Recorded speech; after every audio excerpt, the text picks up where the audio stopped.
কিন্তু এদেশের পরিবর্তন আনতে হলে তো আমাদের একটি জায়গায় কাজ করতে হবে, সেটি শিক্ষা। এটা হতে পারে না।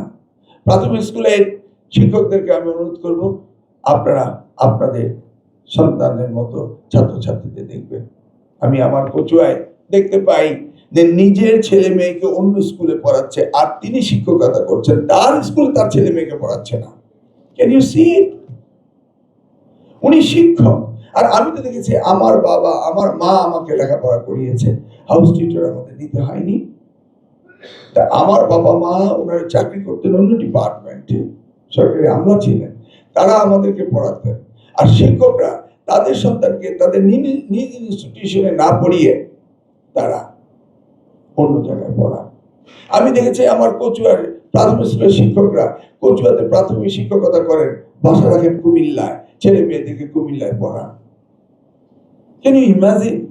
একবার চিন্তা করে দেখেন, আপনি একটি স্কুলের শিক্ষক, আপনি আপনার ছেলে মেয়েকে এখানে না পড়িয়ে শুধু আপনি অর্থনৈতিক কারণে ওই স্কুলে পাঠদান করাচ্ছেন, আর আপনি থাকছেন জেলা শহরে, সেখানে দৌড়ে গিয়ে 2 ঘন্টা ড্রাইভ করে গিয়ে আপনি সেইখানে গিয়ে আপনার সন্তানদেরকে অন্য স্কুলে পড়াচ্ছেন।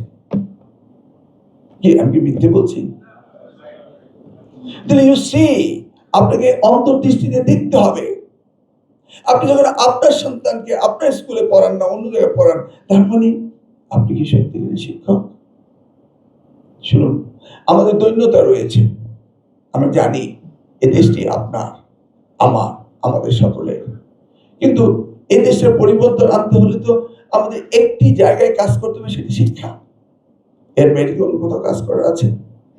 আমরা যদি প্রত্যেকটি শিক্ষক প্রমিস করি, আমার এই জীবনে যতগুলি ছাত্রছাত্রী পাবো প্রত্যেককে আমরা সঠিকভাবে আমার নিজের সন্তানের মতো শিক্ষিত করব, তাদেরকে গড়ে তুলবো, তাহলে একবার ভেবে দেখুন, চোখ বন্ধ করে 10 বছর পরে বাংলাদেশ একটি বিশ্বের সবচেয়ে বেশি মানব সম্পদের দেশ, তাই না? আমাদেরকে সেইভাবে ভাবতে হবে। আমি চাই না আগামী দিনে শুধু আপনারা আপনাদের দাবি দেওয়ার কথা বলবেন, আপনারা বলবেন যে কিভাবে তাদের উন্নয়ন করা যায়। এই মাত্র আমি সচিব সাহেবকে বললাম যে